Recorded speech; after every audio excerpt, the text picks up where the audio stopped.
Greetings, I am Sean Redman, aka the cheesily named Darth Shawn, and after a disappointing Season 3, expectations for the new seasons of House of Cards were fairly low, but I'm here to tell you that Frank Underwood got his groove back. Season 4 of House of Cards. I found House of Cards after Season 2. I decided to watch it. I'd heard people were recommending it, and I basically binge watched all, 25, 26 episodes of the first 2 seasons in like 3 days. It was nonstop, and I was addicted. The first season is such a great building story. Like, everything builds on itself and creates. Season 2 had a lot of ups and downs, and there were great episodes, and there were storylines, but as a whole, it was a fulfilling season.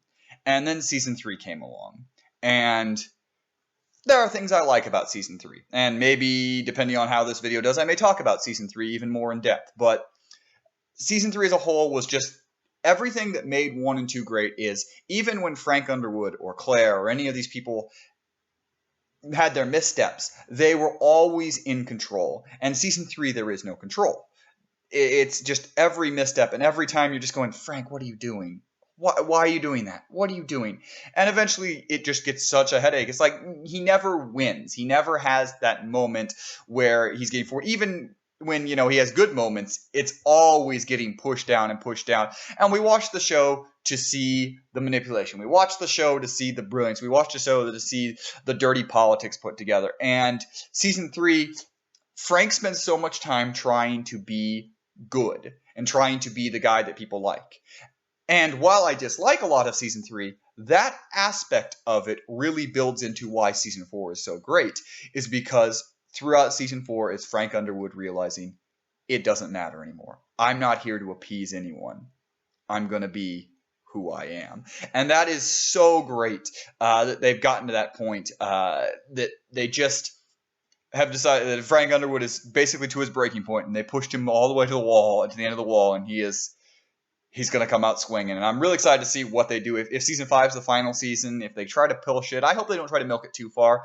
I kind of thought they'd only go 4 seasons, but now that we have a 5th season coming, it's just something that is just great that they built it to this, and I hope that they just take this next season to kind of end it and put it all together and have maybe his come up and say his ending and how he gets taken down will be really interesting. I think there's some elements of Season 4 that kind of didn't 100% work, but as a whole, I loved this season. I would put it up there with Season 1 as being the best 2 seasons of this show. Warning, going forward, probably going to be spoilers. Just a heads up, if you didn't want to be spoiled, there's your warning. What I didn't like about Season 3 is the way they took Claire and Frank. I don't mind if you wanted to break them up. I don't mind if Claire leaves. You can do that in a way. I just don't like the way they did it. It felt so forced and so unfamiliar to the way the characters had been built up for us. Like, it just didn't feel like what they would do and what they would be. However, this season, from the get-go, we have Frank and Claire the way they're supposed to be. Claire is still looking to go to public office, and Frank is blocking her at every turn, but the moment she sabotages his campaign, and successfully does it in a huge way, and says, you're either going to work with me and make me your vice president, or I'm going to destroy you. And they able to bring back that mutual respect in each other, because their relationship it's messed up. It's a messed up, weird relationship that they've made work, but it always works because they have mutual respect. And when they had that respect again and they built back up, that relationship is stronger than ever. And this whole season, it basically was them working back together and realizing that it's us against the world and fighting everybody. And it's just a great dynamic, and I love that instead of trying to go the Lady Macbeth way, the guilt, and it seemed like Season 3, Claire filled with all the guilt, and that she would turn on it. I like that they've brought them back together, unified them, and put them into one, because that's what made Season 1 and Season 2 so great, is when Claire and Frank are working together, because when they are pretty much unstoppable, and it's so great to see. They still have their missteps, and boy, near the end of the season, the big missteps that lead into just an incredible ending. It still is that dynamic that the two of them have together, and I love that they've put that into it, and I hope they don't try to break them apart at all in Season 5, that they keep them together as a force. The other character that I'm really glad they fixed was Michael Kelly's Doug Stamper. Stamper is the most perfect character I feel like in season 2. Like, he's great in season 1. Season 2, I loved the relationship between him and Rachel, and I liked the human element he had, but also just that he would do anything for Underwood. I don't like how he was used, how he was misused in season 3, and in season 4 he's more back to season 1 Stamper, and I like that he's back to kind of like that I'll do anything for the Underwoods, but also balancing his own life and his own decisions, that caused the death potentially of a husband, and then his love of just messed up relationships. He has to go and interact with the woman, the wife of this, this husband that he may have killed or indirectly affected death. He didn't kill him, but it's one of those things where it's nice to see him balancing it again, and you see him losing it a lot of the time because he is forced on all sides as he's trying to protect the president, but also feeding off of the paranoia that he has because of the things that have happened. And I think they really built this character well.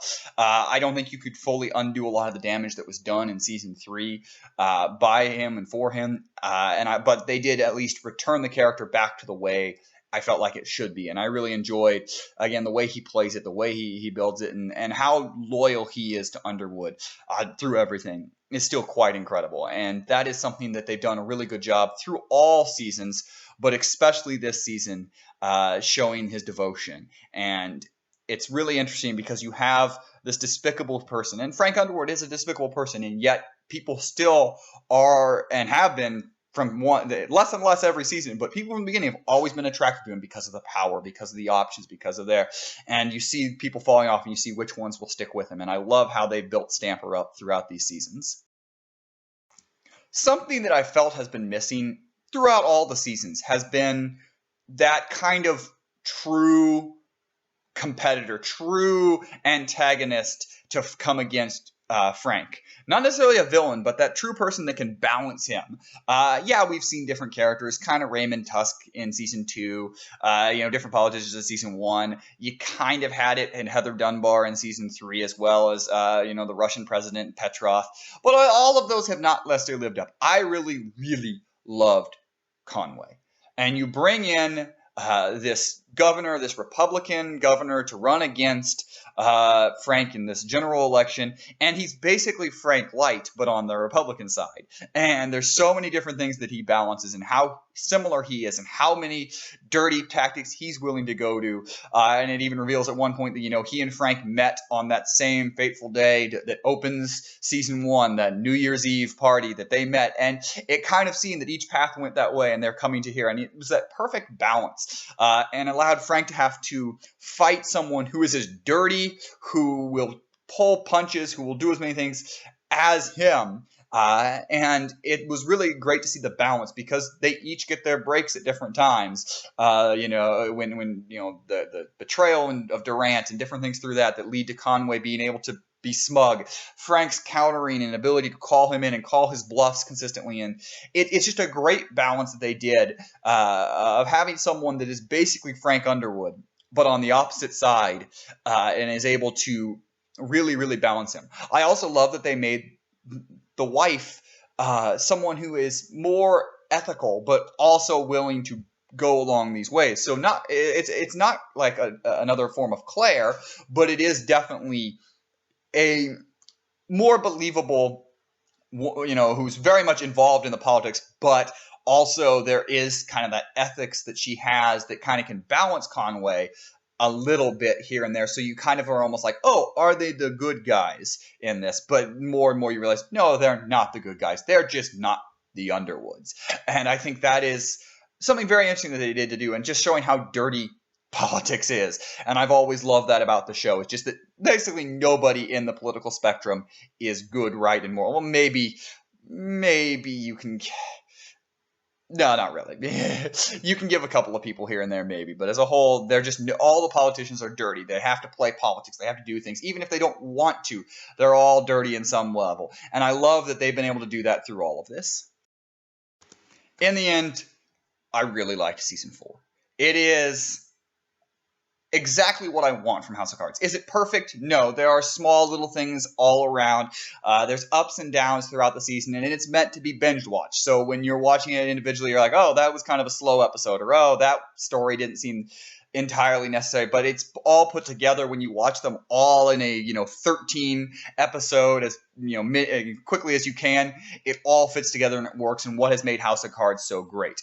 I love that they closed a lot of the open storylines. We finally ended Lucas Goodwin. We brought back Hammerschmidt and kind of let him finish off that whole, the story, the herald, everything that happened from season 1, and kind of finish that up and bring it to its logical conclusion. I felt like they handled Kathy Durant really well throughout the season, being that she is a corrupt enough politician, but not to the Underwood level. And so that plays back and forth that, does she want her job? Does she want to be corrupt? Does she want to, play for the other side? It's a very interesting dynamic they did. I think they bringing in Nev Campbell to be the campaign manager, and I thought she was fantastic as Leanne, resurrecting Nev Campbell's career a little bit here.